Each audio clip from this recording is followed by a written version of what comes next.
Well, first of all, good morning. Thank you for meeting with me. Okay, you're welcome. So I look at your profile, and you fancy yourself to be a drug and alcohol expert. Yes. Yes, yes. What are some of the most common drugs that are used on a college campus? Oh boy, probably alcohol. That's the ancient tradition for university students to drink. So it goes back to many, many, many years. So that's it. And of course, there are many other drugs on campus, but alcohol is the primary one. Okay. And what causes students to experiment with drugs and alcohol? Like, does peer pressure have a dangerous effect with substance abuse? Well, certainly, peer pressure plays a very important role. I mean, you do like other people do most of the time. You can go on the street and look up in the sky or a building and point, and everybody will stop and keep looking. So people do what other people do. And if you are in a group of people, in order to be accepted, you kind of have to behave the same way as the rest of them. That's why you have to select your group very carefully. And do you think it also applies to fraternities and hazing? Oh, absolutely, yeah, the whole thing. This is a tremendous pressure when you come from some place and you're on your own, and in order to be accepted, you're very willing to toe the line, and you forget about your individuality. And that's one of the reasons why you start drinking alcohol, for example, especially under 21, because the others drink. Maybe at home you never had anything, and now you are in a situation, oh, look at him, he's a nerd, he doesn't drink. So it's a lot of pressure. Okay. And how big of a problem are prescription drug abuse? Because, when you're studying for finals, you tend to, take, Adderall, or, there's a lot of, unease, attention with, with social pressure and studying, so therefore some people take Xanax. Do you think that's a problem? Well, the thing is that the kind of word is out that you can study better, but while it will raise your wakefulness, some of these drugs have what they call state-dependent effects. While you think you have learned something while you've taken the drug, when you are tested, it may not come so easily because it's now in a different state you are in. So, for example, if you study while you drink alcohol, or you study while you take Adderall, in the exam you probably don't, in which case, your performance might suffer. Also, drugs like Adderall are not very good for precision.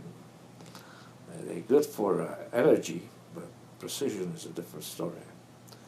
Like, you don't see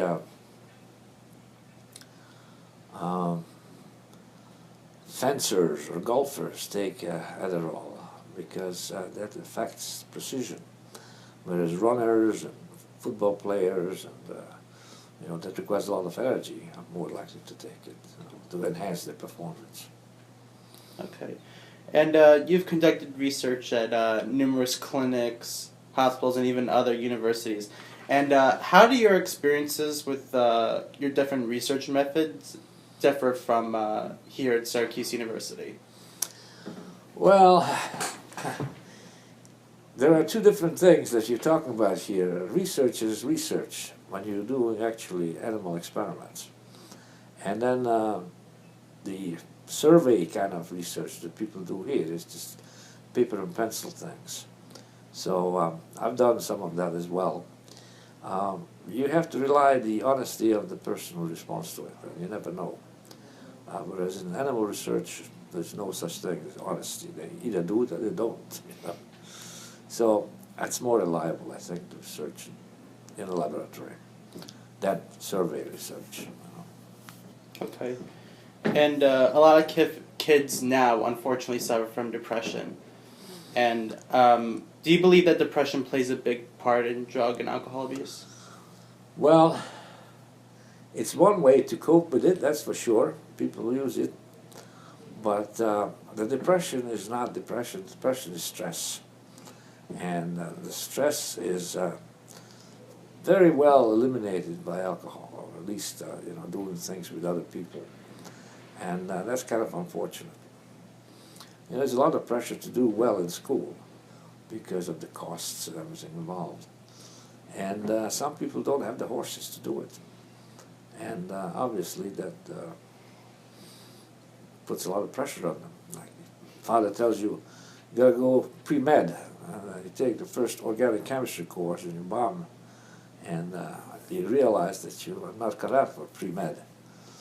And yet they tell you at home, hey, listen, I'm paying this money, you have to go and do pre-med. So it's a lot of pressure. And that's what causes what you call depression. Okay. Stress. And are there like any biological reasons that mental health issues could occur in college? Absolutely. I mean, we know that stress alters the chemistry of your brain. I mean, there's just no two ways about it. And, there have been numerous studies that have shown that if you expose animals to stressful situations, a type of receptor in the brain that is involved in controlling anxiety decreases, and the animals become very, very stressed. Mm-hmm. They become very anxious. And there are genetic differences. Some don't respond to it too well, and some respond to it well. Same thing applies to people. If you are born with a certain set of genes that make certain number of receptors, you can cope with stress. Some people can't. So, yeah, absolutely. Okay, and for those that are not familiar with alcohol and drug treatment, personally, like I don't know anybody that has suffered from drug and alcohol abuse. So for those that don't understand, like what are some of the common ways to treat drug abuse and alcoholism? Well, some of the common ways, you can treat them with drugs to stop taking it, but they are not likely to take it because they don't like the effect of drugs that block their experience from drugs. Mm-hmm. That's one thing that people have been trying to do. Like you heard about methadone that they use for heroin addicts and things like that. In Ithaca, New York? Hmm? In Ithaca, New York, like the mayor just passed, like this kind of treatment place. Treatment center, yeah. Treatment center. They do it in Europe quite a bit, but it's a smaller population and far more controlled than here. And who's to say that as a result there will be hundreds and thousands of people showing up in this place to get a fix. So I'm not sure it's really a big solution for him. But it certainly will save a lot of people getting overdosed, so that's a good aspect of it. Mm-hmm. And you mentioned Europe, like Europe and how like they treat drug and alcohol abuse. Like how does student drug use in America differ from like other societies and like different continents like Europe and Asia, for in example? Europe they teach you drink at a very early age. Mm-hmm. Like, I don't know, 10, 12 years old, they give you a glass of wine and tell you what happens. And it's part of the family dinner. Whereas here, I think your first experience is in college with your friends when you're under 21. Because, they don't, generally speaking, they don't allow drinking at home. And so the students here don't learn how to drink. I mean, they do crazy things, silly things. I mean, I've seen events here taking place that's beyond my comprehension.